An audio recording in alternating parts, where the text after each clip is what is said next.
la economía está prácticamente, un periodo importante de este año ha estado prácticamente, como digamos, paralizada, ¿no? En un porcentaje importante. Entonces, no ha habido nuevas ampliaciones, no ha habido diversificación, todo eso ha sido una contracción de esta variable de inversiones, lo cual en alguna medida se hace para satisfacer las necesidades de la sociedad. No se requiere invertir, no solamente inversiones en activos circulantes, capital de trabajo, sino inversiones en activos fijos para que estos puedan producir más bienes para atender el crecimiento y las necesidades de la sociedad. Entonces, prácticamente, hablando desde el punto de vista conceptual, en este periodo que estamos viviendo, nosotros hemos tenido una reproducción simple, es decir, que estamos reproduciendo el ciclo de producción. Lo estamos repitiendo y eso obviamente va a tener un impacto negativo en el Producto Interno Bruto. La economía, como todos saben y se ha informado por las distintas agencias y las distintas entidades, que va a tener una caída importante del Producto Interno Bruto. Esa caída importante del Producto Interno Bruto está altamente influenciada por la variable de inversiones, por esa contracción de las inversiones tanto públicas como privadas. Y se espera entre un 8 a un 10% la caída del Producto Interno Bruto. Es probable que nosotros podamos cerrar con un Producto Interno Bruto negativo. El otro concepto importante es la demanda efectiva. O sea, el sistema necesita que exista demanda.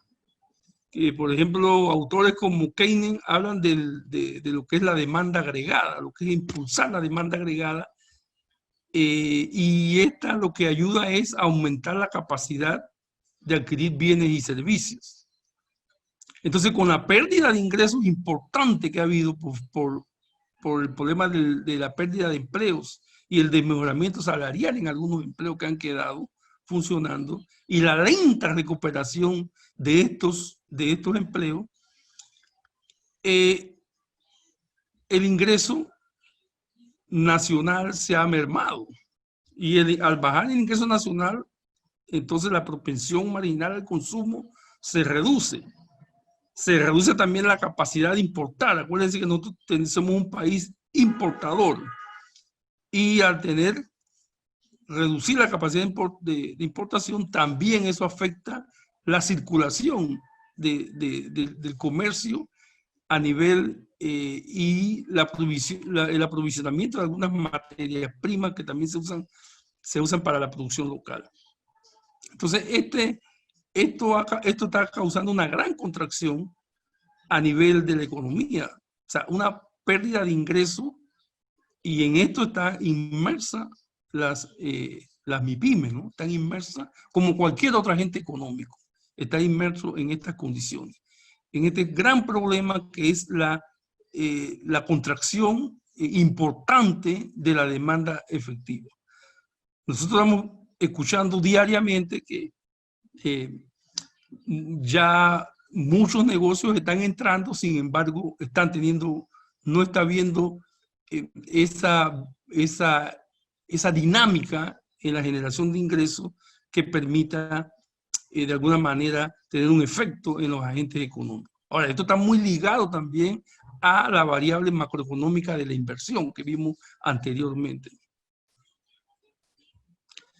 Y la deuda, como todos sabemos, es una de las estrategias que le queda a esta estructura económica nuestra, porque esta estructura económica nuestra no puede emitir deuda a través de moneda, y una de las alternativas que le queda es la política fiscal, que es el aumento de impuestos, o otra alternativa que le queda es el endeudamiento, que es la que se está usando, y ya hemos visto que la deuda ya va por casi el 60% del Producto Interno Bruto, que ya está en un nivel ya de cuidado, ¿no?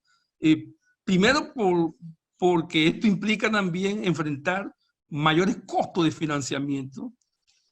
También vemos por otro lado de que ya se dio aquí en Panamá una primera señal, que fue un crédito de emergencia de 500 millones para cubrir los déficits que se están dando en el presupuesto de la nación, ¿no? Y pagar algunos intereses y amortizaciones a deudas que ya se tienen pactadas, ¿no? Se estima que el déficit fiscal va a estar para este año por el orden del 7%. O sea, esto va a ser un tema que dentro de un par de meses va a ser candela aquí en nuestro país. Entonces ya hablamos de una deuda de más de 33 mil millones de dólares, ¿no? Y solamente en la pandemia, en este periodo, esa deuda ha sido más de 7.800 millones. Lo que indica que la deuda como tal, como mecanismos de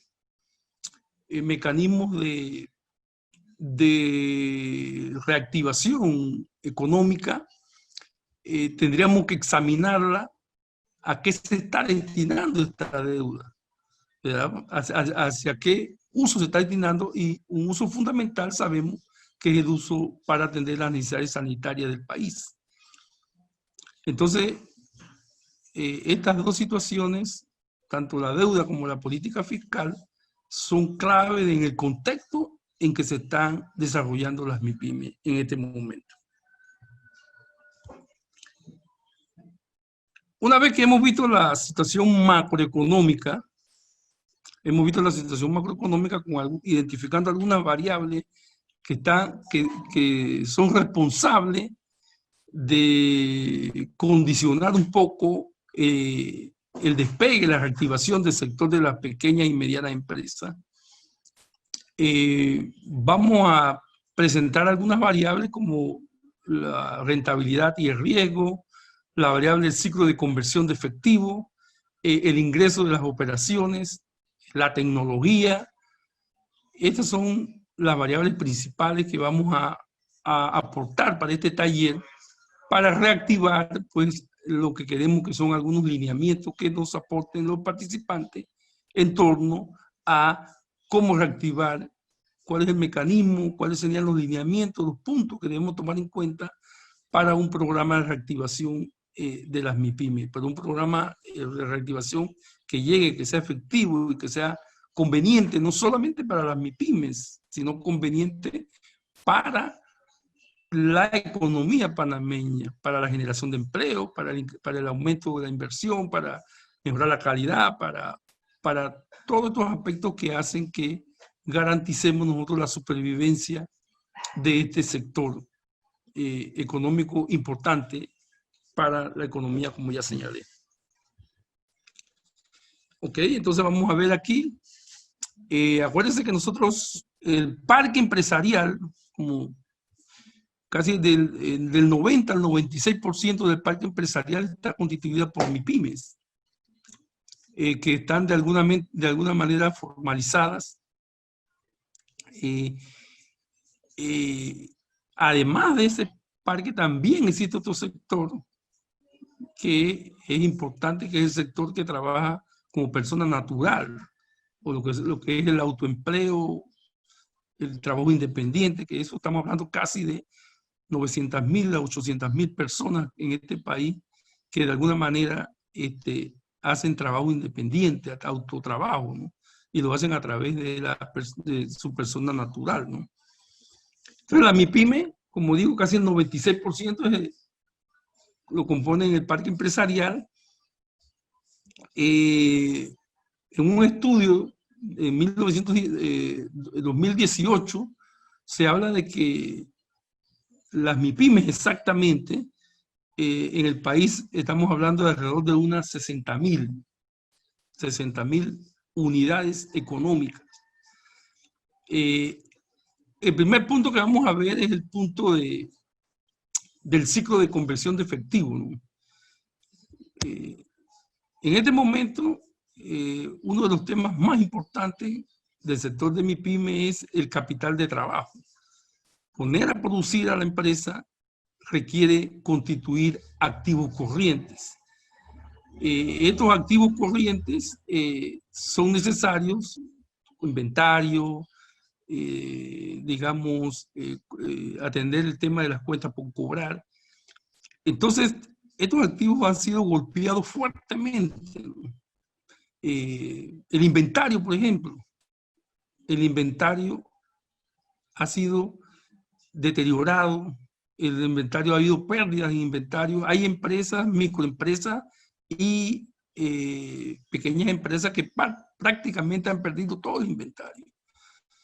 Y la reposición de este inventario significa un costo importante para reactivar el ciclo de producción, ¿no? El ciclo operativo y poder generar entonces la venta y el cobro, que es el ciclo de conversión de efectivo.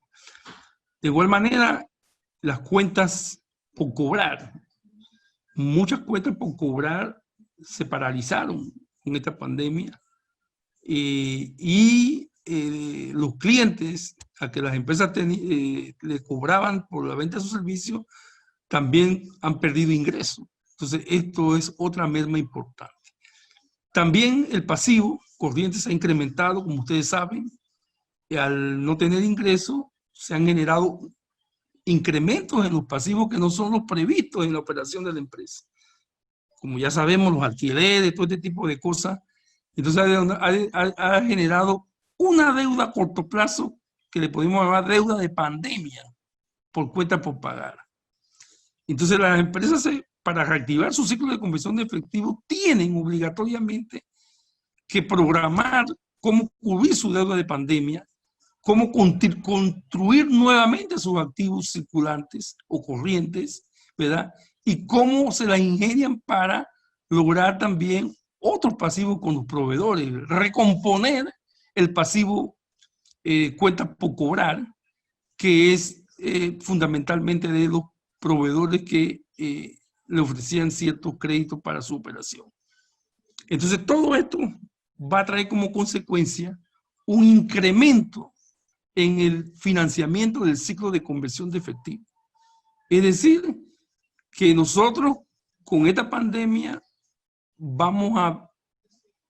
se va a experimentar a nivel de este sector un incremento en los costos de financiamiento de ese capital de trabajo, o sea, de esos activos, ¿no? Y por consiguiente, el capital de trabajo neto se ha incrementado. Esto va a tener un efecto directo, y lo vamos a ver después, en la rentabilidad, de este sector, y por consiguiente va a tener un efecto en el aumento del riesgo de liquidez de las empresas. Porque este tema está vinculado al tema de liquidez, ¿no? Si no se supera esto, de alguna manera caemos en problemas de liquidez, y ese sería un problema que pondría en peligro la existencia de las MIPYME. Y de hecho ya lo ha hecho, porque la información que tenemos, casi el 40%, por ejemplo, hay un estudio que hizo Fede Cámaras, donde una encuesta que hicieron ellos entre sus agremiados, y el 40% de sus organizaciones no van a poder abrir porque prácticamente quebraron. Sin embargo, quizás este número sea hasta más alto, ¿no?, en algunos otros sectores particulares. De igual manera, la otra variable del flujo de caja, que es la que tiene que ver con la variable que hablamos nosotros macroeconómica, que es la variable de los ingresos, ha habido una pérdida importante de ingresos. Todos los días nosotros vemos a los presidentes de los gremios, de distintos gremios, señalando la preocupación por la caída de los ingresos.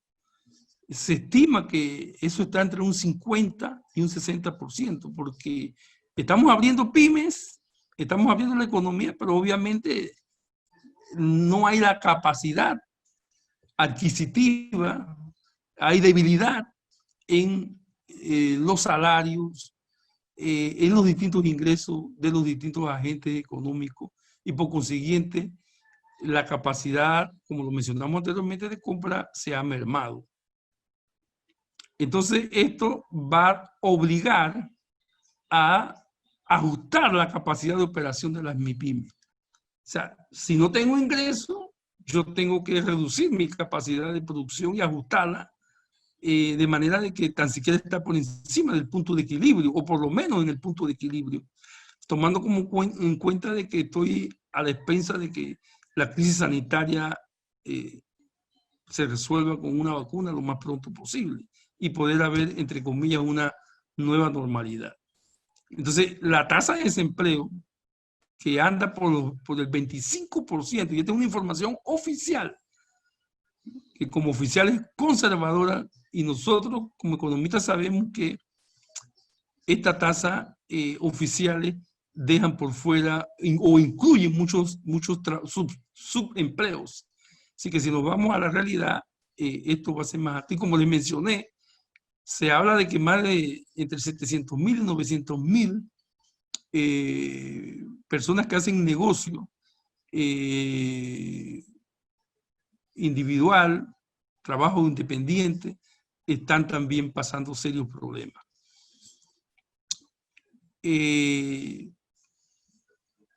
Estos dos elementos, ¿verdad?, son clave para señalar la situación de las MIPYME, lo que es el ciclo de conversión de efectivo y el flujo de caja que estamos señalando. Entonces, adicional a eso, aquellas empresas que logran abrir, me voy a referir nuevamente a la gente de Fedecámara, que entre su sector hablan de que un 27% están listas para operar, o sea que tienen posibilidades de operar de sus agremiados. Ellas van a entrar con nuevos costos de operación, los costos necesarios de tipo sanitarios que van a ser necesarios incorporar. Todo esto que estamos viendo hasta este momento nos está demostrando de que hay un aumento importante de los costos de operación, de lo que logren operar, valga la redundancia, de lo que logren operar. Y por otro lado también está el tema de la tecnología, ¿no? O sea, esto, como bien lo plantea este Congreso, requiere nuevas tecnologías en las MIPYME. Requiere nuevas inversiones en software, en equipos, de manera de poder no solamente atender a la clientela, sino también relacionarse con sus proveedores, porque las nuevas relaciones van a estar basadas mucho en el comercio electrónico. Entonces, esas nuevas inversiones también requieren fuentes de financiamiento, ¿no? Requieren fuentes de financiamiento porque, como vimos, estamos viendo, las MIPYME ni siquiera están reproduciendo, haciendo una reproducción simple del capital. Es decir, ni siquiera están reproduciendo el ciclo de producción, ni siquiera lo están reproduciendo. O sea, están por debajo de su ciclo de producción. Menos van a poder tener dinero para inversiones en nuevas tecnologías. Entonces, este es un gran reto que hay aquí de cómo enfrentar este tema. Y por último, en este esquema que les estoy presentando está la rentabilidad y el riesgo, ¿no? Todo lo que hemos señalado apunta a que va a haber una rentabilidad muy comprometida, va a haber prácticamente se va a hacer un éxito aquellas que se puedan mantener dentro de su punto de equilibrio o un poquito arriba de su punto de equilibrio. Y todo esto va a aumentar el riesgo de la operación de las MIPYME. Esto también tiene un efecto en el financiamiento. Ante este panorama macroeconómico y microeconómico que hemos planteado, también las agencias financieras, los bancos, las están observando. Y eso va a, sin ninguna duda, en este sistema de libre tasa de interés, va a haber un esfuerzo o va a haber una iniciativa de parte privada bancaria de aumentar los costos de financiamiento convencional debido a que el riesgo se hace mayor en este tipo de sector.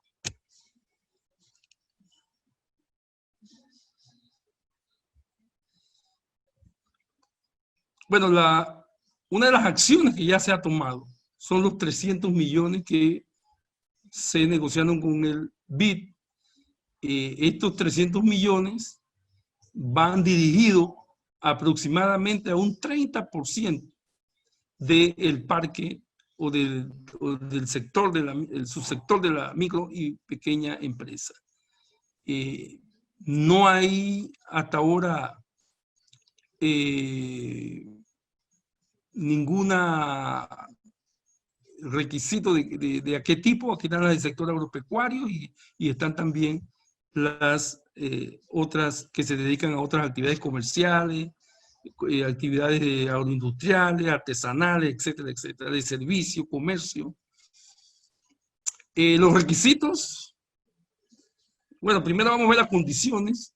Bueno, la condición que plantea este programa es de un 6%. Si nosotros hacemos un análisis, le calculamos una tasa interna de retorno, el flujo de caja de las operaciones de estos financiamientos, nos podemos encontrar hasta la sorpresa de que muchas de estas operaciones, que es parte de una verificación, de un estudio que tenemos que trabajar, pero sospechamos que parte de esta tasa interna de retorno es posible que esté muy cerca o cuidado por debajo de esta tasa de interés. Porque, por lo que hemos explicado, por los incrementos en el financiamiento del ciclo de conversión de efectivo, por el incremento de los costos de operación, por las pérdidas acumuladas, por todos estos factores que anteriormente señalamos. Si eso lo incluimos como debiera ser en el flujo, vamos a observar que va a golpear bastante la tasa interna de retorno de estas inversiones financiadas al 6%. Los plazos, 84 meses, plazos que inclusive para el tema de las inversiones en tecnología, inversiones principalmente en tecnología, también son bastante cuestionados. Y el monto de financiamiento, como ven ustedes, las empresas que facturan hasta 150,000 van a tener un financiamiento hasta $25,000. Las empresas las pequeñas empresas que financien hasta 1 millón van a tener la posibilidad de crédito hasta 100,000, y las medianas empresas que facturen hasta 2.5 millones van a tener la posibilidad de hasta 250,000 para el crédito con este programa. Pero además de estas condiciones, que son típicas de condiciones normales de un financiamiento, bueno, normales porque son las básicas, se le agrega también algunos requisitos. Requisitos de garantía. Como este va a ser un crédito de segundo piso, ya están apuntadas alrededor de 16 bancos, 10 financieras y 4 cooperativas. Ya están en esto, y las garantías van a ser las garantías que conocemos nosotros del sector bancario. Garantías que representen el 150%, ¿no? Entonces, garantías importantes, ¿no? Que este sector dudo mucho que tenga también esa facilidad, y ya los sectores de la Unión de Pequeñas Empresas, todos los sectores agremiados ya han criticado fuertemente esto. Los estados financieros también es un tema que implica que usted debe tener sus 2 últimos años con estado financiero debidamente auditado, debidamente elaborado por una persona idónea. Para tener estado financiero, usted tiene que tener una estructura contable y financiera. La tendrán, y cómo estará en este momento, en este sector, también ha sido una queja importante de ellos. Y la personería jurídica, que es la formalización de estas empresas, es un tema que se requiere, ¿no? Debe tener en orden su personería jurídica. Tener en orden la personería jurídica también quiere decir que usted está en orden con su estado financiero, también usted está en orden con la Dirección General de Ingresos, ¿no? Así que tiene que tener sus liquidaciones de los 2 últimos años.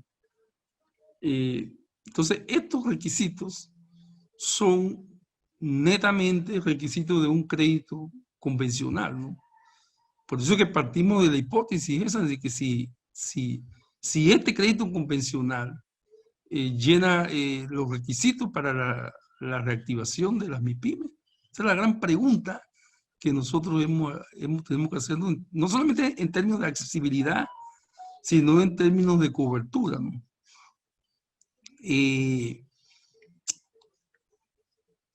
Todo esto, este crédito está enfocado fundamentalmente a mejorar la liquidez, por lo que las inversiones en tecnología o algunas mejoras que se puedan hacer para potenciar nuevamente los negocios van a estar limitadas.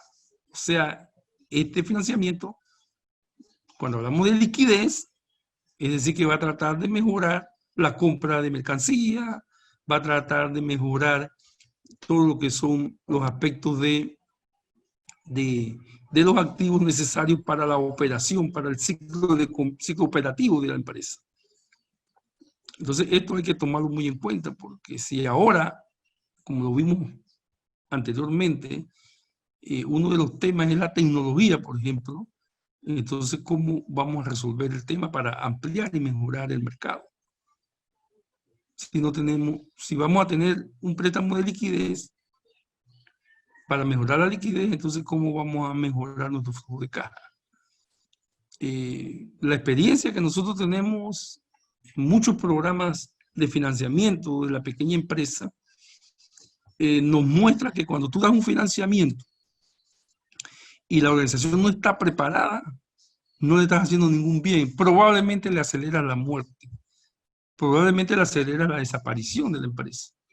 Porque le estás creando, además de los problemas que tiene, le estás creando un problema adicional, que es un dinero, un esfuerzo financiero con nuevos compromisos y más delicados, porque son crédito convencional, crédito bancario, que sin lugar a dudas se requiere estar preparado para eso. Se requiere resolver todo lo que estuvimos hablando anteriormente, todos los temas estos de la mejora de la operación de la empresa, la mejora del flujo de caja, todos esos aspectos de la tecnología. O sea, tiene que ser un enfoque que verdaderamente sea un crédito que sea integral a las necesidades de este sector.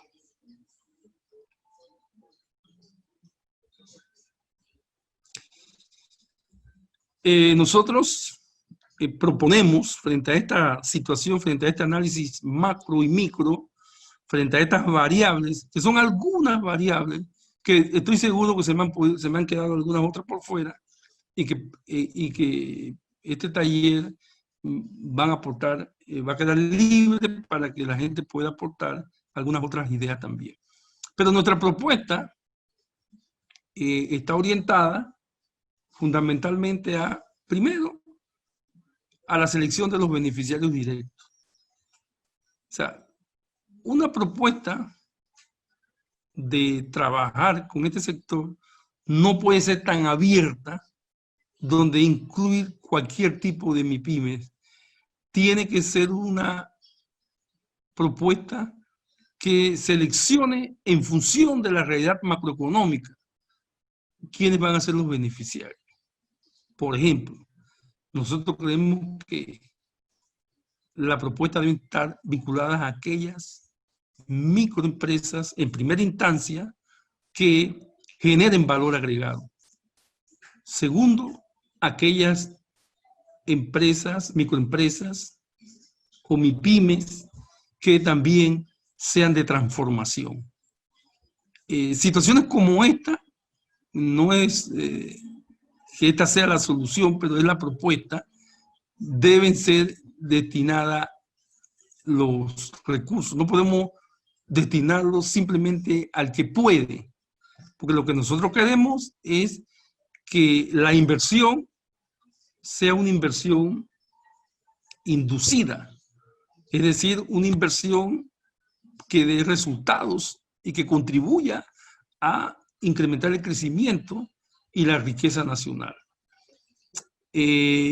No es que la circulación de bienes no sea importante, no es que las actividades de servicio no sean importantes, pero estamos hablando, empezar definiendo un poco a quién va dirigido estos fondos y no dejarlo tan abierto. Porque una de las cosas fundamentales que tenemos nosotros aquí como cultura, aquí, desde los últimos gobiernos, es que todo lo que es subsidio, todo lo que es ayuda queda totalmente abierto, inclusive para gente que ni lo necesita. Entonces, ese enfoque productivo y de transformación es para mí clave para destinar recursos de inversión. Caracterización de la situación de las MIPYMES. Yo creo que, ligado a lo que decimos anteriormente, este modelo alternativo, que yo le he llamado crédito alternativo, debe también incluir la caracterización de la situación de las distintas MIPYMES. Toda la situación, todos los sectores, porque las MIPYMES es una situación de todo tipo de empresa. Debe ser caracterizado porque cada grupo tiene condiciones y situaciones diferentes, ¿no? Las empresas agroindustriales, las MIPYMES agroindustriales, su situación es totalmente diferente a las MIPYMES distribuidoras de mercancía, pues de ventas de mercancía, ¿no? Entonces nosotros tenemos que priorizar. Acuérdense que en economía hay un principio de que los recursos son escasos, ¿verdad? Y las necesidades son ilimitadas y en constante crecimiento. Entonces, en función de esa escasez de los recursos, nosotros tenemos que ser racionales en su dedicación. También es importante la definición de un nuevo modelo de negocio. Nosotros no podemos estar dando de financiamiento como sociedad a las distintas MIPYMES sin haber revisado y discutido con ellas los ajustes a su modelo de negocio. El modelo de negocios pre-pandemia no va a ser igual ahora post-pandemia. Entonces, antes de que la empresa decida obtener un crédito, debe definir cuál es su modelo de negocio. Debe de diseñar su nuevo modelo de negocio. Ver qué necesita verdaderamente para ese modelo de negocio. Y eso va a definir las inversiones estratégicas que ella tiene que hacer. No solamente inversiones en activos fijos, sino también inversiones en activos corrientes o circulantes. Magíster Juan de Dios, les quedan 3 minutos para la conferencia. Muchas gracias. Okay. Y elaborar un plan de corto y mediano plazo y un servicio de asesoría y asistencia técnica no financiero. Este servicio de asistencia técnica no financiero principalmente al tema de las tecnologías. Hay muchos jóvenes que dominan las tecnologías, jóvenes que conocen tecnología y que pueden crearse módulos de asistencia técnica para este sector. Y por último, pues, un servicio de crédito con condiciones más razonables.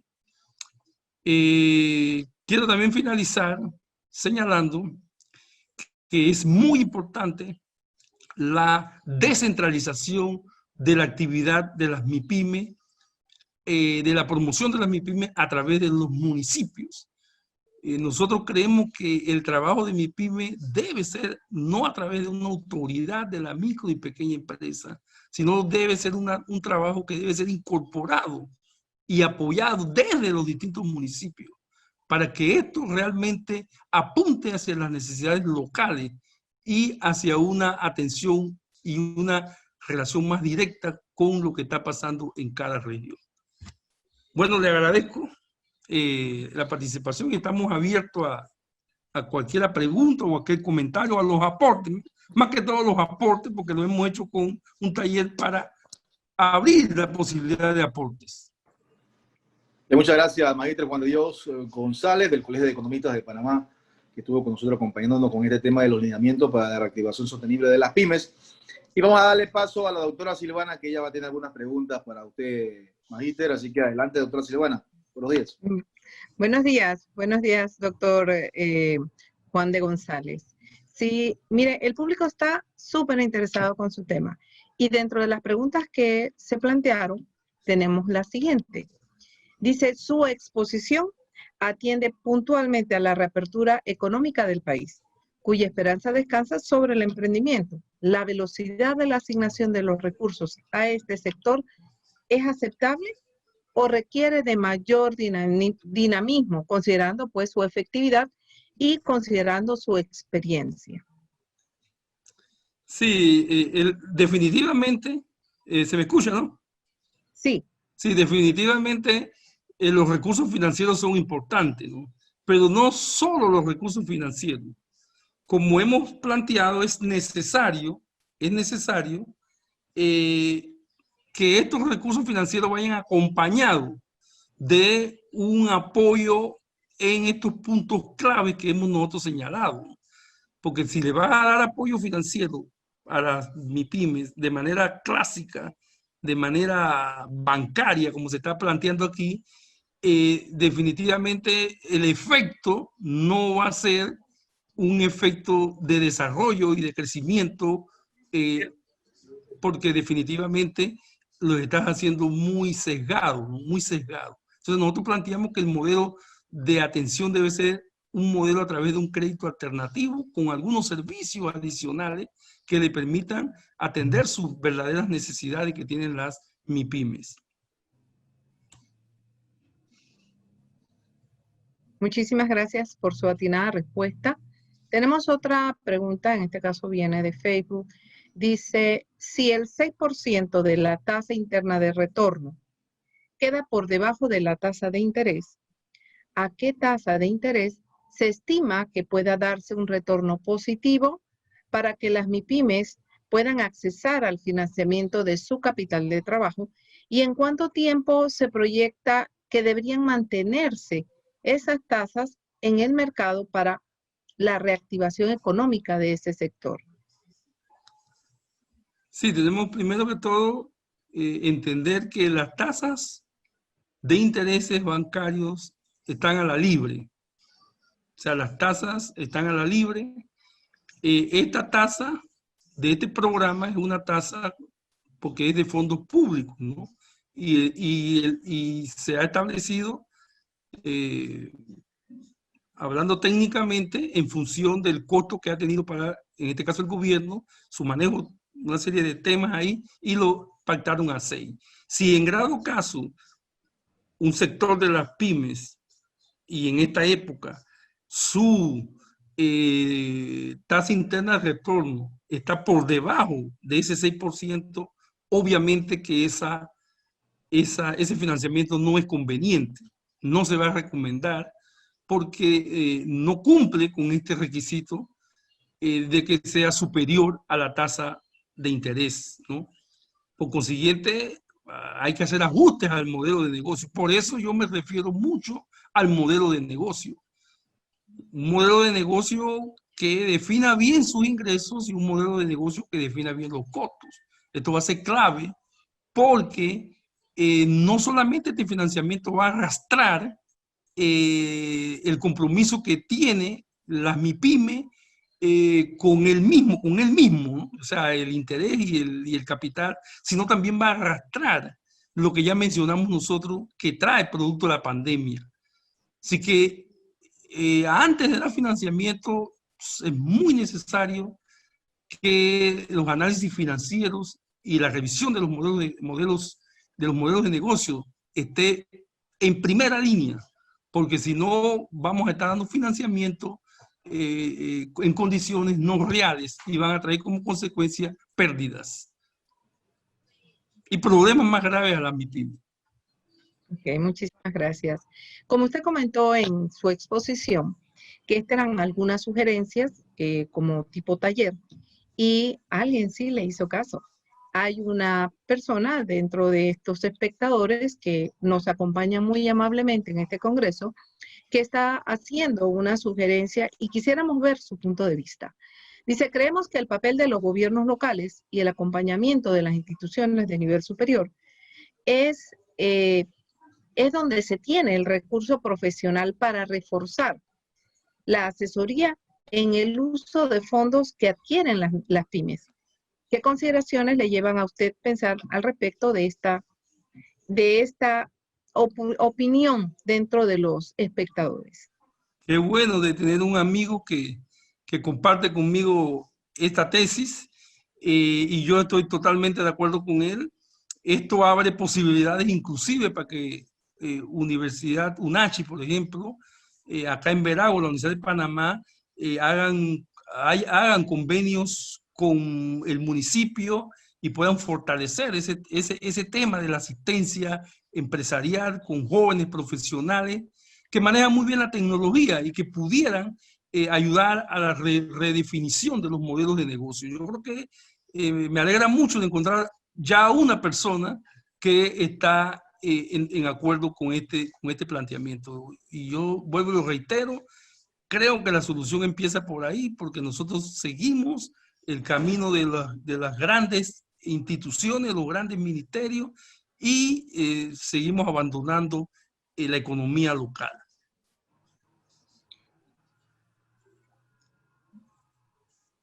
Excelente respuesta, doctor. Le agradecemos su tiempo. Usted sabe que estos congresos se limitan un poquito por el espacio de tiempo y ahora en la virtualidad pues mucho más. Pero créame que los espectadores han quedado con muy buen sabor de boca porque usted cubrió todos y cada uno de estos detalles que en realidad han sido pocas las preguntas, pero muy puntuales en aquellos aspectos que no se vieron en su exposición. Muchísimas gracias por su tiempo y por la dedicación a este tema. Paso los controles al doctor Juan Carlos Martínez. Muy amable. Gracias, doctora Silvana. Muchas gracias, magíster Juan de Dios González, por su excelente exposición en este Congreso de Economía. Bien, la Universidad Autónoma de Chiriquí, doctor, y la Facultad de Economía y el Colegio de Economistas de Panamá le confieren a usted, al magíster Juan de Dios González, este certificado virtual de participación en este Congreso de Economía. Muchísimas gracias por su tiempo, por habernos dedicado este conocimiento con respecto a este lineamiento para la reactivación sostenible de las pymes. Así que saludo al magíster Juan de Dios González y que pase usted muy buenos días. Bendiciones. Bien, vamos entonces a presentar nuestro siguiente participante, el último de esta jornada matutina. Vamos inmediatamente a leer algo de su hoja de vida. Egresado del Colegio La Salle, obtuvo una licenciatura en Economía en la Universidad de Panamá. Posteriormente realizó estudios de posgrados en Michigan, Estados Unidos, donde se recibió como Master of Art en Economía. Luego de haber contemplado el programa del Economic Institute, auspiciado por la Asociación Americana de Economistas en la Universidad de Colorado, fue por su alto nivel de desempeño y preparación. Inició su ejercicio profesional en la Secretaría de Planificación y Administración de la Presidencia, que pasó a ser el Ministerio de Planificación y Política Económica, institución en la que fue parte del equipo de trabajo de programación económica y jefe del Departamento de Programación Financiera de la Dirección General de Presupuesto de la Nación. Como tal, fungía como secretario técnico de la Comisión Financiera Nacional.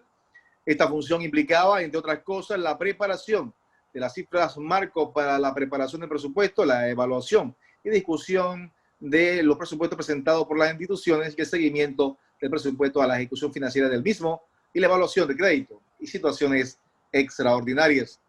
Seguidamente emigró al Citibank N.A., al grupo de hipotecas y bienes raíces, del que formó parte de la unidad de litigios y administración de proyectos inmobiliarios adquiridos de clientes para la reestructuración y liquidación de los mismos. Adicionalmente, asumió la responsabilidad de la programación financiera de dicho grupo, entre otras. Dicha institución recibió un intenso entrenamiento, adiestramiento para funciones ejecutivas de la actividad bancaria. En este entorno aprobó los cursos y exámenes que impartía la Sociedad Real de los Estados Unidos de América, pertinentes a los 3 niveles de designación profesional de evaluadores de bienes reales. A continuación se integró al Banco Nacional de Panamá. En esta institución se desempeñó como subgerente general financiero y por ende responsable de las áreas de crédito corporativo, administración de crédito, tesorería legal y del banco. Previamente había ocupado posiciones ejecutivas, entre las que podemos mencionar en las áreas de crédito comercial, agencias de Nueva York, banca internacional, planificación, organización y método y mercadeo. Como parte de la formación recibida del Banco Nacional de Panamá, puede mencionarse la de la administración de la banca internacional en programa de desarrollo conjuntamente con el Banco Nacional de Filadelfia en los Estados Unidos. Regresa a la banca privada, sumándose al Banco Confederado de América Latina, Colabanco, en la que ejerció como vicepresidente de finanzas, responsable por la planificación y el control financiero y de riesgo de la institución. También en lo cívico fue presidente del Club de Leones de Panamá y gobernador del Distrito de Uno en Panamá de la Asociación Internacional de Clubes de Leones. Como tal, supervisó la labor de servicio a la comunidad desempeñada por los 54 clubes de leones establecidos en toda la República de Panamá. En lo gremial ha sido director de la Asociación Panameña de Ejecutivos de Empresa, institución en la que ha sido vicepresidente de la Junta Directiva y presidente de la Comisión de Ética, Civismo y Responsabilidad Empresarial. En lo deportivo fue vicepresidente de la Comisión Panameña de Béisbol categorías menores. Además fue director de ProBéis y presidente de Macheteros de Azuero en el béisbol. En el Colegio de La Salle, como padre de familia, presidió el Club de Padres de Familias y Profesores y también presidió el Club de Natación de La Salle. En los cívicos fue también presidente de la Junta Directiva de la Fundación Natal de los Caballeros, capítulos de Panamá. Es actual asesor de la misma. Ha sido escogido como hijo meritorio de la ciudad de Natal por su municipio y ciudadano notable por la Comisión de Valores Cívicos. Con antecedentes, ha dictado múltiples conferencias en materia de economía, negocios y valores, y hoy lo tenemos aquí en este Congreso de Economía, Sociedad e Innovación, y es un honor presentarle entonces a todos ustedes en esta mañana con el tema efectos del COVID-19 en la banca, importancia del crédito en la economía nacional, al magíster Eduardo Pazmiño del Colegio de Economistas de Panamá. Adelante, doctor, saludos. Buenos días. Muy buenas, ¿cómo están? ¿Qué se cuentan? Bendiciones, excelente, todo muy bien. Déjame, me inhabilitaron la función de partido.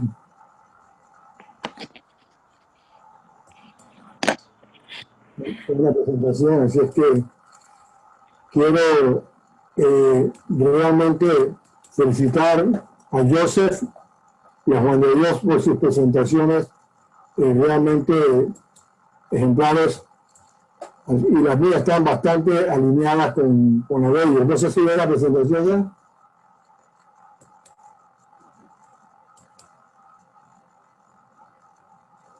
¿Aló? ¿Me escuchan?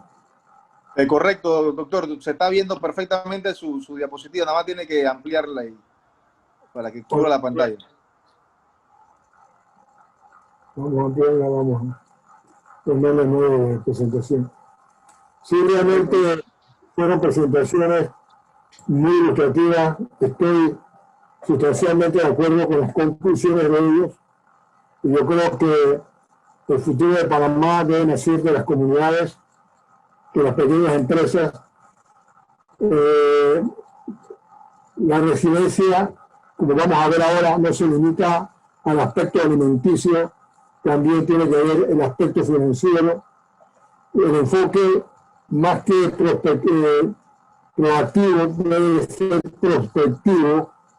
Creo igual que Juan de Dios, el tema de que hay que generar valor agregado, que hay que tener política de inducción a la inversión que queremos y tenemos que hacerlo todo bajo un nuevo modelo de negocio con asistencia pública, etcétera, etcétera, etcétera. Lo que no coincide y tendría que haber cifras es la parte del enfoque financiero de la facilidad que ha logrado específicamente el Banco Nacional de Panamá.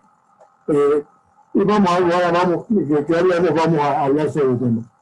Te digo esto, en principio, antes que nada, me refiero a la Virgen Santa María de Antigua, la patrona de la Universidad de la Cosa y vicerrectora Santa María de Antigua. Voy entonces a entrar en el tema que en realidad son dos temas, me han dado el efecto del COVID en la banca y la importancia del crédito en la economía nacional. Pero, para que sepan que las cosas no nacen grandes, hay un gran hombre de la provincia de Chiriquí que fue mi mentor, mi guía, mi maestro, don Honorio Gil Méndez, que lo acompañó en su vida, doña Aguilera Palacios de Méndez, a quienes ustedes deben conocer. Aquí está don Honorio, un zapador de la banca, un hombre que a base de sentido común transformó en Panamá, que ahora nos quejamos por la pandemia, porque se nos ha bajado la presión, digamos, del agua, pero tenemos plataformas sobre las cuales trabajar. En la época de Honorio no había ni presión de agua, no había ni plataforma económica, no había nada. Y fue personas como don Honorio Méndez el que hizo que Panamá funcionara a base de creatividad, trabajo, sentido común y sobre todo honestidad y otra vez y una ejemplar vida de familia. A él, mi respeto, mi recuerdo de Honorio. Igual a doña Adelina, maestra de maestros. Bueno, vamos a ver cómo comenzó todo el tema de la banca, porque si no, no lo van a entender. Bueno, la sociedad comenzó así, esto no es ni Pérez, ni Pedro Picapiedra, estos son, así fue comenzó la sociedad, ¿no? No en comunidad, se tejió un tejido en función de intereses comunes que tenían y surgió algo que llamamos mercado, que los economistas conocemos muy bien. Pero bueno, ¿y cómo era el mercado? Y así, fíjate. Y bueno, ¿cómo funcionaba? ¿Quién le vende a quién? ¿Qué se vendería? Coincidencia de valor, de necesidades, y en cuanto a la cantidad y a la calidad de los bienes a intercambiar. Era bastante difícil hacer que las cosas marcharan, pero surgió algo que se llamaba dinero, que tuvo una transformación. El dinero no fue siempre como nosotros lo conocemos, vino del oro, la plata, mercancía, hasta lo que se ha transformado en el dinero tipo ACH, clave, ustedes vean qué quieren, como quieren llamarlo. ¿Qué funciones cumplían? Medio de pago, unidad de medida, resguardo de valor,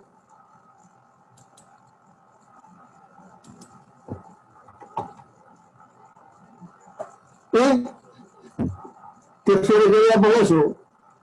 Un individuo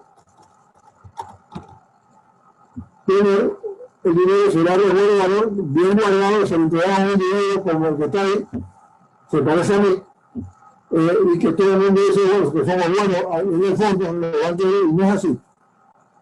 Realmente, lo que quiero que ustedes se ubiquen de una vez es que normalmente vemos la perspectiva desde el punto de vista del que pide prestado. Pero lo que luego nos damos cuenta es que el que pide prestado está pidiendo la plata de estas personas que dan con cierto temor y con cierto, pero al mismo tiempo con confianza, su dinero. Son muchas familias. Un banco funciona por cada dólar de capital propio, hay 10 o 9 dólares que provienen de fondos prestados que vienen de la familia. Entonces tenemos que ver a quiénes tenemos que rendir cuenta y no a quiénes, sino a la familia, en el fondo, ¿verdad? Y aquí está, por ejemplo, aquí está un retrato de lo que es un resumen financiero de la banca. Los bancos captamos depósitos y estos depósitos, estos recursos que se captan aquí, se utilizan para hacer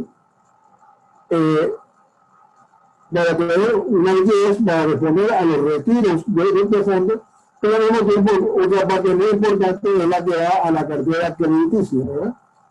También otra parte que no se logra inmediatamente colocar en la cartera crediticia va a la inversión en valores. Muchos de ellos, algunos de ellos son también muy líquidos para también respaldar cualquier retiro de depósito. La banca se llama fraccionar precisamente por eso, por el hecho de que una parte de los recursos le pertenece a los dueños que están aquí, pero la gran parte le pertenece a otras personas. Y son las otras personas a las que estos dueños tienen que rendirle cuenta al final del camino. ¿En qué consiste el riesgo bancario? Bueno, estos fondos recibidos por los cuales se pagan intereses se utilizan y ellos a su vez generan ingresos por intereses. Y como ven, aquí tenemos este sistema bancario panameño en este momento de crisis que ha visto unos niveles de ingresos de intereses versus los costos bastante, ¿cómo se llama?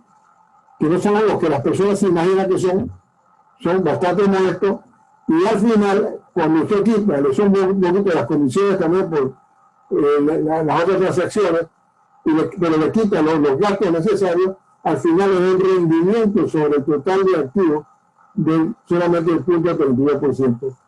En mi época, usted hubiera tenido 0.32% y hubiera estado sentado en una banca del parque de Boquete. Esto realmente, lo típico de un banco debe ser 1,5 a 2%. Y esto es como estamos en este momento. Entonces, si yo le pregunto a ustedes, ¿cuál de estos bancos yo estoy seguro que diría, bueno, estos edificios que están aquí, ciertamente estos edificios están, algunos de ellos, cerca del centro bancario, pero la banca comenzó así, con una banca.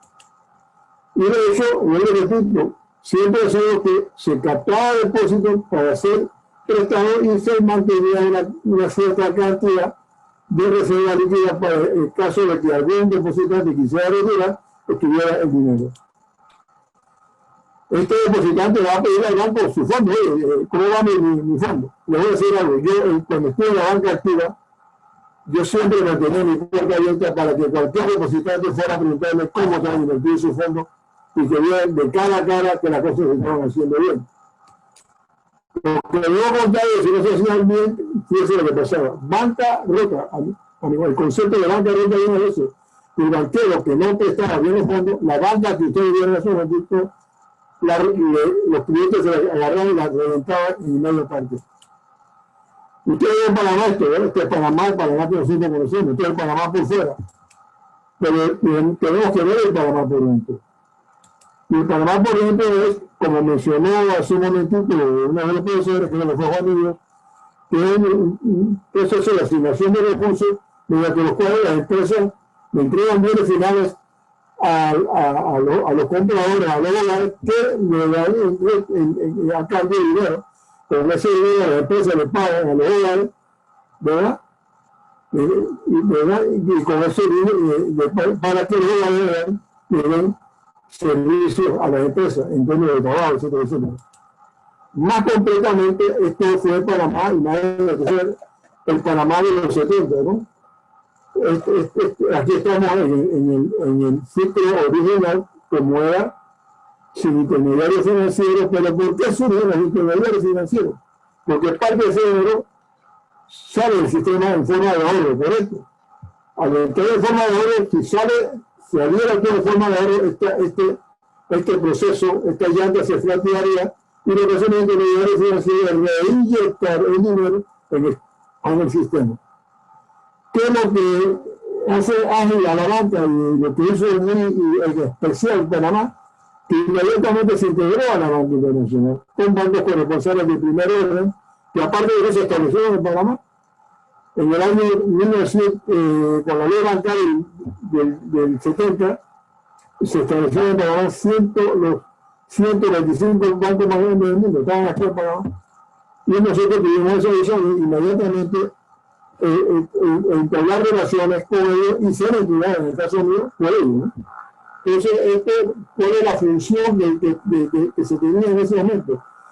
Cuando en ese momento se pagaba un cheque, se daba compensación, al que le sobraba plata, le prestaba al que le faltaba plata.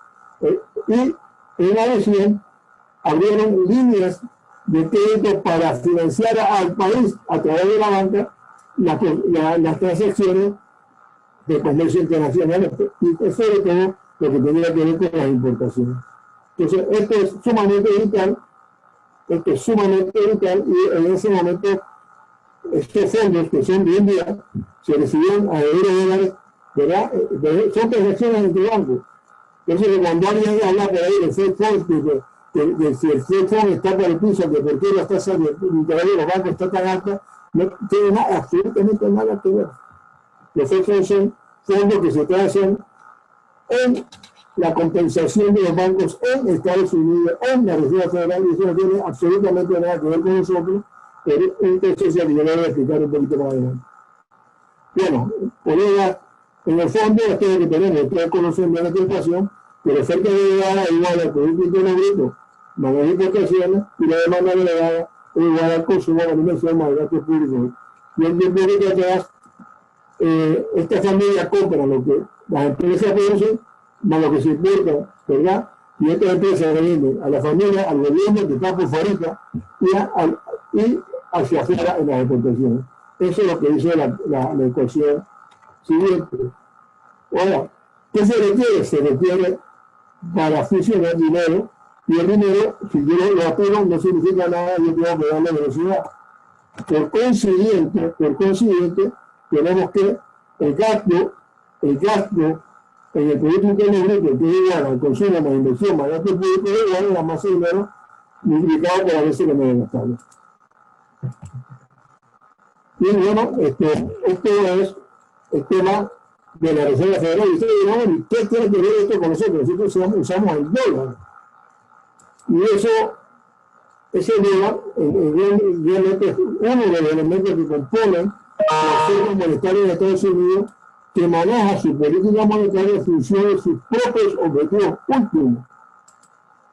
Por eso, como nosotros dependíamos en un momento dado muy fuertemente de los bancos corresponsables para los fondos, incluso que circulaban en la economía, porque en aquella época la banca nacional era muy pequeña, lo que sucedía era que teníamos ciclos fuertes, digamos, este que está aquí, del año 75, que fue cuando yo me incorporé a la banca, era producido por dos aspectos. Se dio una inflación por la crisis del petróleo, la guerra activó, y al mismo tiempo por una contracción monetaria de los Estados Unidos que desequilibró la economía de Panamá porque le quitó el capital de trabajo a las empresas. Yo decía, yo me quito ese trabajo en cualquier momento, y eso fue lo que sucedió cuando yo me fui al Banco Nacional de Panamá, ¿verdad?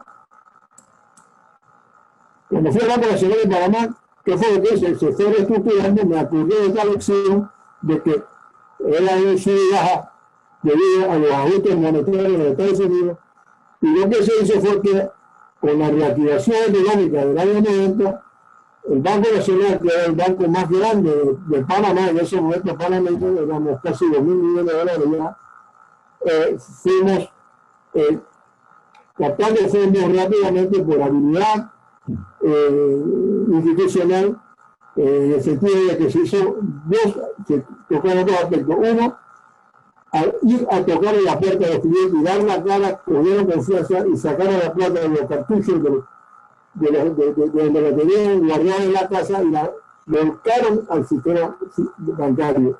Nosotros no nos quedamos con ese dinero como institución, lo compartimos con los bancos panameños y logramos dos cosas: que se aumentaba la confianza, aumentó la velocidad del dinero, aumentó la fluidez de la economía, y logramos que el crédito de bancos panameños superara al crédito de los bancos de capital extranjero, con lo cual nosotros inmovilizamos la economía panameña de los valores monetarios de la finanza nacional. Y lo hicimos banca central. Así que hay elementos, esos temas que en algún momento, pues con Samuel ya discutimos las técnicas que utilizamos. De ahí que esto, de ahí el único bajón así superior que tuvimos fue en la crisis de Estados Unidos, cuando se cayó todo, menos Panamá, que quedó con un crecimiento positivo y hemos mantenido arriba. Sin embargo, quiero decirle, la pandemia ha agravado la situación que ya vivimos. Si aceleramos la economía en una administración que dejó el líquido del gobierno que se endeudó y entonces la consecuencia ha sido esta. Ya lo habíamos herido. Viene la pandemia. ¿Cuál ha sido la consecuencia? Obviamente, si uno vamos a las evidencias reales de lo que sucede en el mercado financiero de los Estados Unidos. Específicamente, estamos hablando en la bolsa de valores de Nueva York. ¿Qué ha sucedido allá? Ok, lo que hemos visto que se observa es lo siguiente. Se observa por una parte que definitivamente la composición de los ingresos de la banca o lo que se empiezan a hacer ha cambiado. Unos han aumentado, otros han disminuido. Pero miremos cuál ha sido el efecto. Estas son las acciones de JP Morgan. Fíjense cómo cayeron. ¿Y cómo van? Estamos hablando hasta hace poco días. Estas son las debe ser la de Citibank. Miren cómo ha caído. Esta debe ser la de Wacom. Miren cómo ha caído. Estas son las de Citibank. Fíjense cómo ha caído. Se ha golpeado cada vez Trump.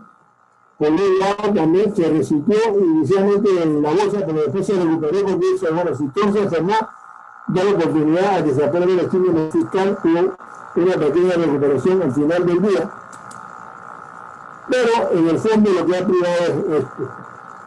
La banca, el efecto en general era que había menos expectativa de ingresos y luego menos expectativa de dividendos. Había más expectativa de riesgo y luego aumenta la tasa a la que se descuentan los futuros flujos de fondos y disminuye el crecimiento esperado en el negocio. Todo esto va a hacer que esto que te activa es la forma, una de las maneras de calcular el valor de las acciones. Las acciones cayeron de las maneras como yo lo he descrito en ese momento. En otras palabras, el impacto en la banca, en su forma más transparente, que es a través de la bolsa, ha sido en principio negativo. También ha sido un poco negativo el hecho de que con la política expansionista monetaria en los Estados Unidos en este momento, ellos lo que intentan es que la economía gaste más con el propósito de que haya más inflación, de tal manera que las tasas de largo plazo sean superior a las del plazo corto en un 2%, y eso no lo han logrado todavía. Por consiguiente, ustedes una apariencia en las tasas de interés que son bajas, pero en el fondo estamos buscando inflación para volver a revertir la rueda.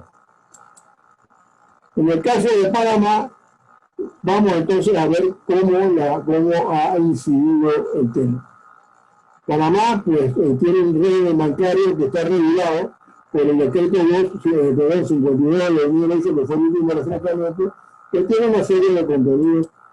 El primero sobre la estructura de la superintendencia de bancos, y estos son los aspectos relativos a los límites y condiciones que tiene el sistema bancario para operar. Pero tiene algo muy bueno en el sector, la ley, y esto lo incluye uno de los directores este título que tiene que ver con la protección del consumidor.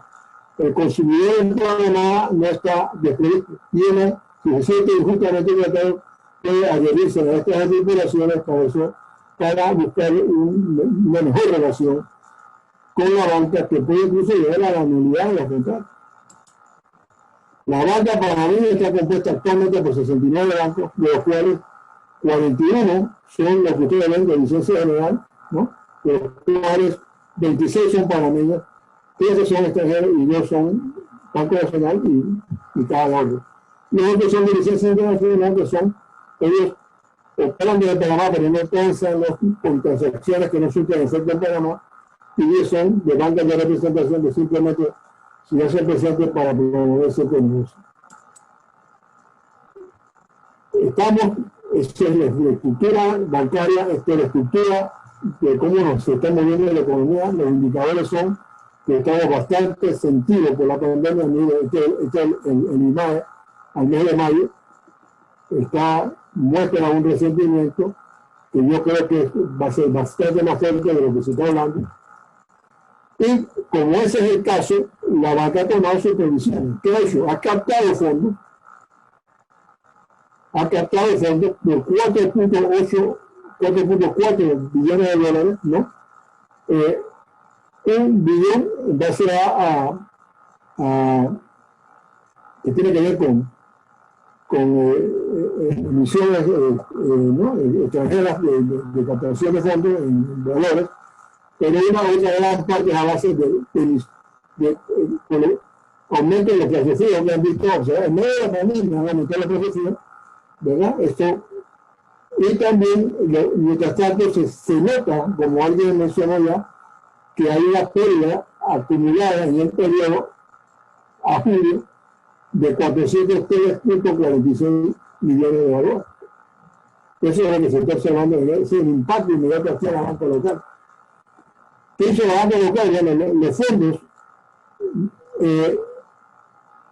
apoyados un poco por fondos adicionales que han dado personas que han pagado, repagado sus préstamos porque no estaban operando, que le han pedido repagar sus préstamos porque fueron prudentes en el manejo de sus asuntos financieros, más los otros fondos, eso ha hecho que la banca aumente su posición de liquidez para decirle al público, estamos listos por si ustedes quieren retirar. Pero en realidad también ha tomado ciertos sacrificios internos, tales como aumentar las condiciones del préstamo, lo cual significa que su capacidad de dar dividendos, si es que pagan dividendos, se limita por el hecho de que más dinero va a la protección de la cartera en caso de que hubiera pérdida. Eso, como yo dije hace un momento, lo que ha resultado pues, es una utilidad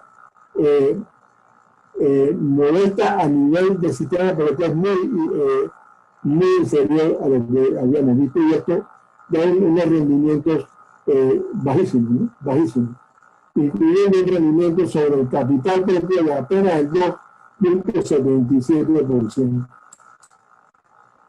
Bueno, para que ustedes sepan cuál es la importancia de la banca. Esto era Panamá, estamos hablando en los 40, esto es en los 50, ¿verdad? Ya esto es en los 70. Los que conocen la ciudad de Panamá, ¿qué es porque aquí estuvieron viendo? En los 70, esto es la Plaza 5 de Mayo, ¿no, señor? Este es el sitio bancario. Aquí está Banco de América, Banco de Colombia, estaba por aquí, y aquí está Chase. Más abajo estaba el Banco Nacional y frente a la Merced está el Citibank. Eso era todo. Pasa la ley y comenzó a notarse el efecto. Panamá fue cambiando. Este fue Panamá, al principio de los 70, que se empezó la ley, ya en la banca metió el impacto en los apoyos de la economía nacional. Siguió mostrando impacto en la próxima década. Esto ya, imagínate, eso fue cuando se construye la Ricardo Faro, y aquí estaba, a la derecha de esta foto, está el dorado que lo financió el Banco Nacional de Panamá. Pero aparte de eso, el efecto de la banca que financió el sector de lo que recuerda aquí, don Honorio, fue un factor importantísimo en la confianza que tuvo Panamá en este sector, porque era un hombre de trabajo, conocía qué hacer y sabía a qué referirse. Si es que desarrollo ganadero, desarrollo industrial, desarrollo de la pesca y demás. Pero aparte de eso, la banca ha hecho otras contribuciones sumamente importantes, como cuáles, bueno, CAPAC, tiene CAPAC vivienda, esas viviendas las financia la banca. Muchas personas hoy día en Panamá tienen vivienda por la banca.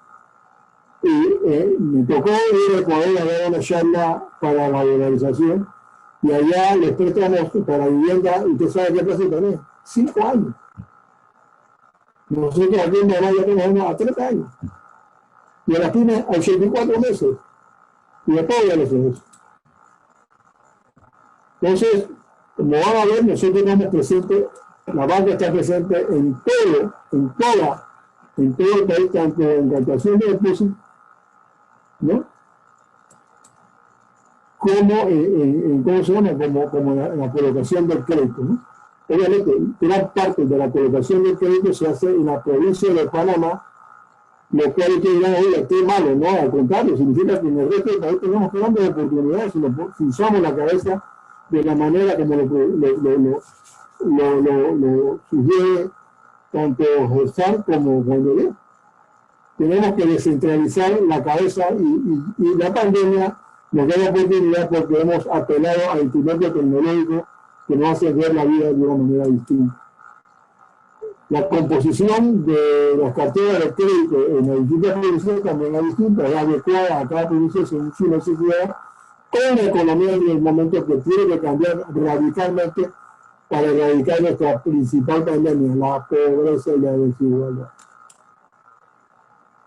A pesar de todo lo que hemos visto, señores, los créditos de la banca están aumentando. Los créditos no.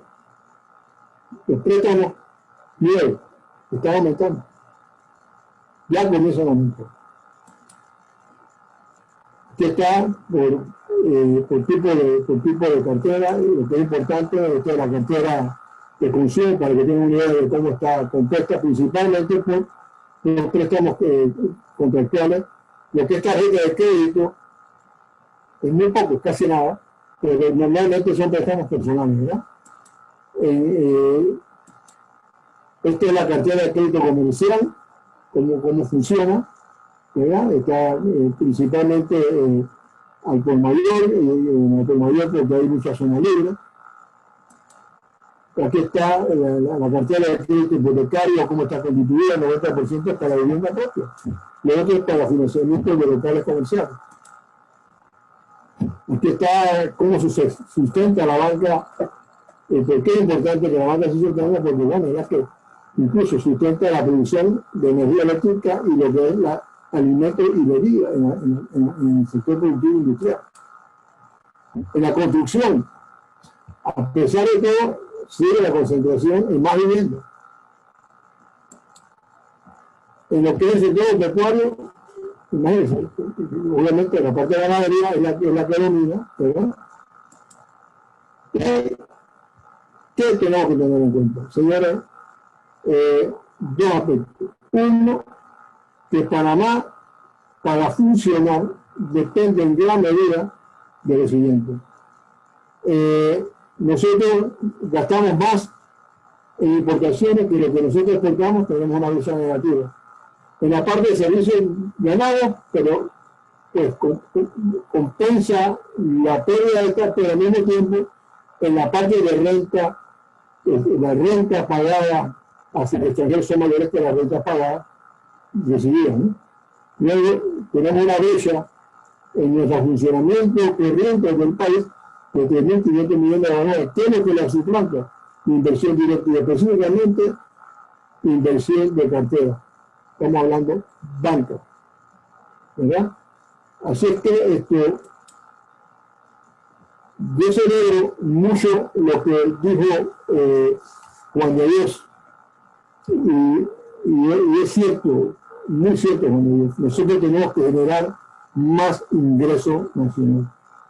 Panamá es mundo y la decisión siempre vamos a tener un componente alto de personas que vienen de tener yo soy y de una ecuatoriana también. Pero Panamá es mundo y beneficio, producción para nosotros y para el resto. Y eso hace que nuestro ingreso nacional sea tal que cuando al ingreso nacional le quitemos los gastos de consumo, el ahorro nacional no es suficiente para financiar la formación de capital. Por consiguiente, nos estamos endeudando. Entonces, ¿cuál es la tarea, Juan de Dios? Yo lo que diría el día siguiente, el colega economista, es que nosotros tenemos que quitarle el foco al PIB y ponerle el foco al comportamiento del ingreso nacional. De lo que llamamos al proyecto nacional neto a costa de factores. Ese es el enfoque nuestro. Y definitivamente que las pequeñas y medianas empresas tienen un rol importante con un nuevo modelo de negocio, con una mezcla de fondos que contemple un componente de financiamiento, pero lo que yo siento es que se piensa que el financiamiento no es todo, no. Mencionaba que parte de mi vida fue, bueno, esa es mi pasión, fue mi único vicio, jugué pelota parejo. No pude jugar formal por los estudios. Pero cuando se hizo Progreso en el año 2002, todos los socios teníamos acceso al financiamiento bancario. Ninguno pidió financiamiento bancario. Lo hicimos por recursos propios. Porque lo que nosotros hemos dejado de hacer es que nos hemos excedido en el consumo y hemos dejado el hábito de ahorro. Y se supone que el primero que tiene que mostrar confianza en su empresa es el propio empresario diciendo yo me pongo aquí con tanto dinero y si es necesario y si no es suficiente pongo toda la garantía. Pero si ese ahorro no está, y usted puede, sobre todo en una empresa que es la primera vez que va a comenzar con una empresa que es la primera vez que va al mercado a jugar con plata ajena. Eso no lo espere. Eso no está bien. Yo creo que hay un elemento ahí que tenemos que educarnos más en que en lugar de gastar la plata excesiva en un celular de $1,000, gastamos el dinero, ahorrar un poquito como hacían nuestros padres, que trabajaron en una economía muy modesta, muy básica. Y aquí es una parada cuando decían a los padres, porque siempre, digamos, en el caso de mi casa, mi padre, mi mamá, mi maestra, mi papá, mi secretario jugaba, el primer riesgo del presupuesto familiar era ahorro, y de ahí el resto. Así que lo que quiero decir es, señores, si nos trasladamos a la época de la memoria, allá no había nada. Fue el valor de las personas lo que trae la confianza en Panamá y desvió las corrientes de dinero que iban para otro lugar, dinero para Panamá. Y la visión de economistas, colegas nuestros, que tiraron la agenda del crecimiento de los 70, que se reactivó en el año 1990, ese ingenio fue el que rediseñó la economía de ese momento para que se sacara el máximo del centro bancario establecido en 1970 y vimos, hemos logrado todo lo que hemos logrado. Y como decía Honorio, matate de tigre, no le tenemos miedo al tigre, no podemos estar con miedo y buscando liquidación y buscando la mano de buscar la oportunidad, eso es lo que vamos a hacer. Y créanme, si yo tuviera que estudiar nuevamente, vuelvo a estudiar economía. Porque nosotros los economistas tenemos una capacidad de interpretación de las cosas. Yo me quedé muy contento viendo a Juan de Dios y exponer, porque ha hecho, sin estar metido en la empresa, ha hecho un análisis muy profundo de la situación, diferimos de perspectiva, pero estamos en un nuevo mundo de oportunidades. ¿Qué se requiere? Se requiere un líder de verdad. ¿Y cuál es mi líder? Una persona que en cada uno de sus ámbitos, empresarial, de universidad, de la comunidad, etcétera, etcétera, piense en lo siguiente, ¿qué es lo más importante? Que cada uno del que está al lado de él es el más importante. Y que si él está bien, no está bien, si el que está al lado está mal. Y estas palabras me las reforzó mucho un empresario que se llama Vicente Pascual Cartero. Cuando yo presidía la comisión de macroeconomía en la PED, una mañana llegó y dice, no es justo que yo esté bien y yo estoy viendo que realmente no estoy bien.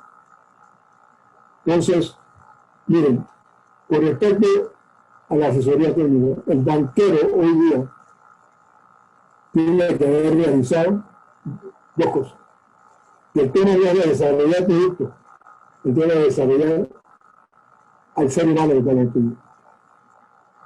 Por el otro lado, ya tú no, tiene que dejar de ser banquero y volver a hacer lo que tiene que ser banquero. Tiene que hacer el riesgo financiero y de cualquier otro tema que cree valor para el cliente y que le cree valor a la comunidad. ¿Por qué? Porque si la comunidad no crece en valor, el valor del propio banco crece. Así es que yo creo que la pandemia va a tener consecuencias importantes y realizar lo siguiente. Cuando yo me hice la banca, había 125 bancos, los 125 bancos más importantes del mundo estaban aquí. ¿Sí? Tenemos una banca regional, también hay una muy buena oportunidad. ¿Qué hacemos nosotros, digamos, en cierta área donde crece el mango fácil? Nos caen en el ojo. Perú exporta mango a China y a Rusia. Entonces hay bancos que nosotros antes lo veíamos con estos banquitos que no son del primer nivel, son bancos que son muy relevantes para el nuevo modelo de negocio para las pymes. ¿Okay? ¿En qué sentido? En que clientes de ellos pueden hacer alianza con clientes nuestros, ¿verdad? Llevar proyectos de exportación que incluyan a panameños que ellos son parte de la masa de la pobreza y de la desigualdad al proceso productivo, porque sí tienen capacidad productiva, pero a escala muy escasa. De tal manera que nosotros escalemos la producción, integremos las grandes cadenas globales de suministro y elevemos el nivel de vida para todo el mundo. La banca ofrece muchísimas oportunidades, pero yo aprendí algo de una obra que se llamaba Sobre el Globo, que la vi en Nueva York. Le pregunto a un marido Sola, el tema es importante, el coraje, el corazón o el ingenio. Y Sola le dice el corazón. Porque si tienes buenos sentimientos, vas a ingeniarte qué hacer y vas a tener el coraje para hacerlo. Colegas, ahora es cuando. No pensemos en lo que no tenemos, porque tenemos mucho más de lo que tuvieron estos países. Mucho más. Y como decía don Honorio Méndez, matamos a tigre, no hay que tener miedo al coro. Tenemos que mirar adelante, estamos preparados para hacerlo. Hay un sistema bancario con el cual me pidió la colaboración estos días en la presentación que hizo en la Asamblea, con un recuento de lo que ha sido la banca. Hay un sistema bancario muy dispuesto a apoyar, pero si les digo algo, se requiere reformar, tener conciencia de lo siguiente. Ya la banca, solamente el 50% de las empresas son de una idea grande. El otro 50% de sus créditos le da a las pequeñas y medianas empresas, a jubilados y a personas comunes y corrientes. Si es que hay una identificación, pero tenemos que crecer activamente. El 40% de nuestra mano de obra o ocupación supuestamente son informales. Señores, como muy bien apunta Juan de Dios, me encantó ese aspecto de gobierno y Ignacio, podemos hacer la alianza, Ignacio, de cómo lograr que ese claridad docente sean verdaderos motores de desarrollo. Empresarios deben ser a los cuales tenemos que poner la gasolina de yo. Yo les invito y estoy a sus órdenes para hacerlo. Muchas gracias, perdón que haya sido tan expuesto, pero estamos frente a una situación importante y oportunidad. Muchas gracias. Muchas gracias al magíster Eduardo Pazmiño por su participación del Colegio de Economistas de Panamá. Vamos a pasar inmediatamente a la doctora Silvana, está ya en la sala virtual para hacerle las preguntas que los participantes han llevado a cabo. Así que vamos a darle el pase a la doctora Silvana. Adelante, doctora. Muchísimas gracias, Juan Carlos. Muy buenos días. Magíster Eduardo Pazmiño. Por parte de los espectadores de este magno evento, tenemos algunas preguntas muy interesantes y muy atinadas con el tema expuesto. Una de las preguntas que nos han hecho nuestros espectadores es la siguiente. ¿Qué se espera de la banca con respecto a los créditos para enero de 2021, considerando que la reactivación aún no se da en su totalidad? Bueno, muy buena pregunta, muchas gracias. Yo voy a decir lo que yo haría con el banquero, pero lo que me lógico es tener en cuenta que si usted ha sido una persona que ha tenido una buena relación con su banco, que ha estado llevando sobre todo financiación al día y se ha dado a conocer, ha tenido una buena comunicación, y usted, el banco va a tener su situación. Y existe en el sistema actualmente suficiente liquidez para respaldarle. Lo que tiene que tener listo el cliente es un plan de pago listo. Mi plan de pago de la forma como yo voy a poder atender e ir con el banquero. Yo no tendría absolutamente ningún tipo de miedo. Porque el banquero está preparado para eso. Miren lo siguiente. Nosotros teníamos un dicho en el banco que no apostábamos al caballo, apostábamos al jockey. Su propio comportamiento, si usted ha sido una persona seria, usted no va a tener ningún problema. Y el banco se va a acomodar. Muy bien, muchísimas gracias. Tenemos otra pregunta que viene del Facebook y es la siguiente. ¿Qué efecto tendrá la moratoria en la economía familiar y general en nuestro país? Bueno, la plata que se debe, se debe. Igual, sencillamente, si por algún motivo, al momento de que se acabe la moratoria, continúa la incomodidad de la capacidad de pago, lo que hay que hacer es no esperar que termine, pero ya ir al banco y llamar, mira, yo quiero conversar contigo, yo preveo que me va a pasar lo siguiente. ¿Cómo podemos, vamos a hacer un arreglo de tal manera que nosotros podamos ambos estar tranquilos? Usted que yo le voy a pagar y yo que yo voy a poder pagar. Es tan sencillo como eso. Muy bien, muchísimas gracias. Y nuevamente una última pregunta por cuestiones de tiempo, Magister Pazmiño, ¿piensa que se debe legislar sobre el establecimiento de un techo o a las tasas de interés en la banca privada para los créditos a MIPYMES a fin de incentivar y activar más la economía de este grupo productivo que genera un importante nivel de ingreso y empleo al PIB? La banca es la banca. Tratar de establecer tope en las tasas de interés es totalmente ilógico porque ya en otros países, incluyendo Estados Unidos, tuvieron que removerla porque fue un fracaso y un peligro. En primer lugar, la banca no es la única fuente de ingreso. Ningún banquero va a decir que toma mi crédito. Pero en segundo lugar, los bancos tampoco son inconscientes en dos sentidos. La única manera de que un banco crece y tiene que crecer porque los costos de los bancos aumentan y tienen que colocar el dinero es siendo prudente incluso en el establecimiento que está haciendo. La única manera que un banco va a ganar en el futuro es si el cliente gana.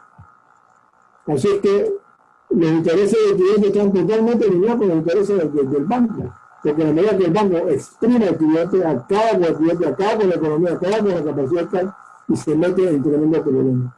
Yo soy liquidador 2 veces y usted no tiene ni idea de lo que significa una liquidación bancaria. Y abusar de las tasas de interés es imprudente. ¿Qué es lo que hay que hacer? Señores, también hay, por el lado nuestro, como empresarios, como consumidores, una planificación financiera. Una planificación, es que ser ordenado con las finanzas. Igual, cuando yo tengo una empresa, yo tengo que hacer, tener mi estado financiero como han hecho los bancos. Acomodar ahora que lo que han recibido hacia la liquidez, que no tienen que mantener sin colchón. Así es que hacer eso es terrible, sobre todo porque nosotros a nivel de balanza de pago dependemos y del país. Usted ve que dependemos del endeudamiento país, dependemos del endeudamiento del gobierno, dependemos de capital, inversión extranjera directa en forma de inversión de cartera. Si usted quiere acabar con eso, acabar con el país, haga eso. Suena muy popular, piensa eso, pero en primer lugar los bancos no prestamos la plata, prestamos la plata de ustedes mismos. Y si usted quiere crear inseguridad a su propio depósito, bueno, hagan eso, pero debe decir, no le va a gustar lo que va a pasar. No le va a gustar Panamá. Es terrible. Es antipatriótico. Ok, muchísimas gracias. Bueno, dije que era una última pregunta, pero hay una pregunta muy interesante. Dice, ¿cómo ve usted nuestra economía a 3 años y a 5 años en cuanto a los créditos de consumo? Volando. Señores, Volando. Panamá está lleno de oportunidades. Lleno de oportunidades. Tenemos que quitarnos la palabra de coyuntural y estructural y todo ese léxico en un lado y miramos la palabra de oportunidades. Estamos llenos de oportunidades. Lo que tenemos es que ponernos juntos. Digamos, a mí me encantaría hacer mancuernas con los dos que me presidieron de la palabra. ¿Qué visión es más interesante? ¿Qué tanto he aprendido? Porque tenemos que ponernos juntos para estructurar el Panamá que queremos. Es fácil, no es difícil. Existe el dinero, existen los empresarios, existe todo. Este es el mejor país del mundo. Y la prueba que es el mejor país del mundo es que aquí no se da nadie y todo el mundo viene para Panamá. Tenemos un sentido muy promisorio en todo el sentido de la palabra. De hecho, nosotros a nivel de UNMA estamos llevando una transformación muy dirigida que vamos a llevar a cabo. Vamos a cambiar el país. Bueno, muchísimas gracias. Excelente. Realmente su visión sobre estos aspectos pues nos impactan. Por cuestiones de tiempo nuevamente tenemos que cortar las preguntas. Tenemos muchas más preguntas interesantes, Magister Pazmiño, pero no tenemos una programación. Agradecemos su colaboración en este magno evento y créame que para el próximo año usted será uno de los primeros invitados. Paso el control al doctor Juan Carlos Martínez.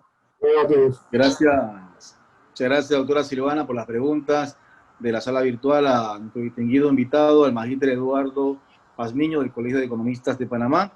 Don Eduardo, de la Universidad Autónoma de Chiriquí, la Facultad de Economía y el Colegio de Economistas de Panamá le confieren este certificado virtual por su participación en este importante congreso que de la Facultad de Economía, Sociedad e Innovación que está desarrollando esta facultad acá en la Universidad Autónoma de Chiriquí. Muchísimas gracias, don Eduardo. Bendiciones para usted.